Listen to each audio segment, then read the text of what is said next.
तो हेलो दोस्तों, स्वागत है आपका एक और नई वीडियो में। दोस्तों, आज हम ब्रह्मांड के बारे में जानने वाले हैं। हमारे ब्रह्मांड की शुरुआत कैसे हुई, इसके बारे में बहुत से वैज्ञानिकों ने अपनी अपनी थ्योरी दी। विज्ञान डेवलप होने से पहले लोग ये मानते थे कि धरती पर सभी जीवों का निर्माण सुपर नेचुरल पावर से हुई थी, यानी कि सब कुछ भगवान ने बनाया है। और भी बहुत से वैज्ञानिकों ने अपनी अपनी थ्योरी दी। Theory on of special creation, cosmogenic theory, theory on of spontaneous generation, theory on of biogenesis, ऐसे अनेक वैज्ञानिकों ने थ्योरी दी, लेकिन कोई भी साइंटिफिक प्रूफ ना होने की वजह से इन सब को इग्नोर कर दिया गया।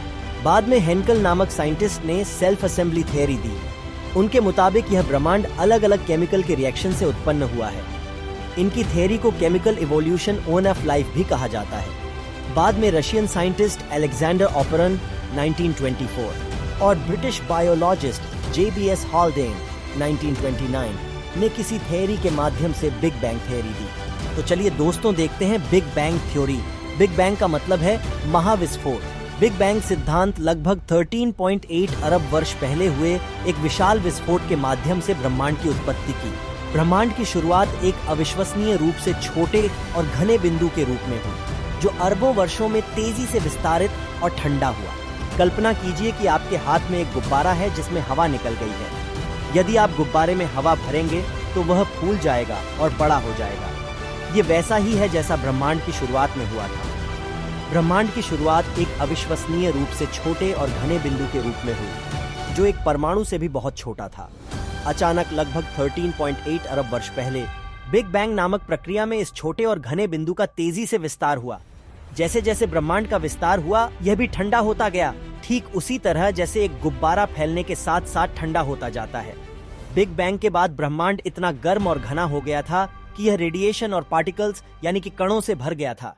ये कण एक दूसरे से टकराए और अंततः हाइड्रोजन और हीलियम के पहले परमाणु यानी कि न्यूक्लियर बने, जो आज भी ब्रह्मांड में सबसे प्रचुर तत्व हैं। अरबों वर्षों में ब्रह्मांड का विस्तार और ठंडा होना जारी रहा।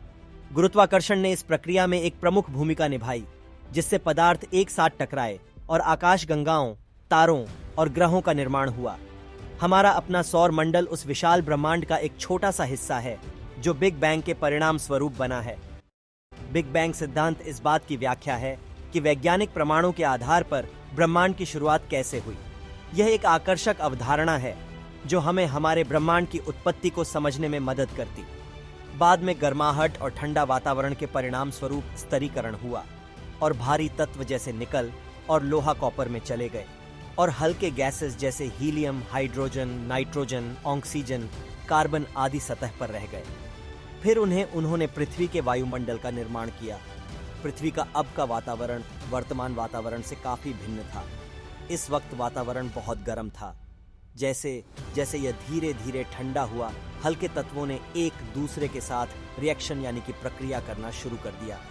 पहले एटमॉस्फेयर हाइड्रोजन, कार्बन, नाइट्रोजन और सल्फर से समृद्ध था, जिनमें से हाइड्रोजन अधिक सक्रिय था।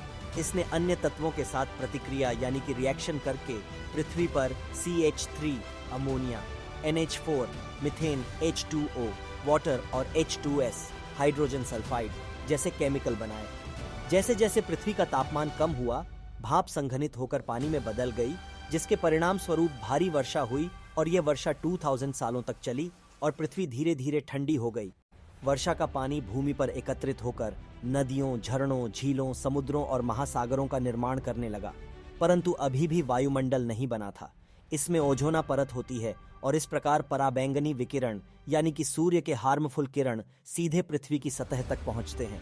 अल्ट्रावायलेट जैसे उपलब्ध ऊर्जा स्रोतों के प्रभाव में किरणें, विकिरण, बिजली चमकना और ज्वालामुखीय गतिविधियां हाइड्रोकार्बन, अमोनिया, मीथेन और पानी के शुरुआती अणुओं में संघनन, पॉलीमराइजेशन, ऑक्सीकरण और कमी जैसी प्रतिक्रियाएं हुई। इन प्रतिक्रियाओं के परिणाम स्वरूप monosaccharide, amino acid, purine, pyrimidine, fatty acid, glycerol आदि जैसे सरल अणुओं का निर्माण हुआ। यह थी दोस्तों हमारी बिग बैंग थियरी, जिसे आगे स्टैनली एल मिलर और हैरोल्ड यूरी, इन दो साइंटिस्ट ने एक एक्सपेरिमेंट करके बिग बैंग थ्योरी को सही साबित कर दिखाया है। उस एक्सपेरिमेंट का नाम यूरी एंड मिलर एक्सपेरिमेंट है, जो आप स्क्रीन पर देख सकते हैं। तो दोस्तों, कई बड़ी साइंटिस्ट की राय लेते हुए इस थियरी को सबसे ज्यादा माना जाता है। वीडियो पसंद आए तो लाइक करें और जाते जाते सब्सक्राइब करें और वीडियो दोस्तों को शेयर करें। मिलते हैं अगले वीडियो में।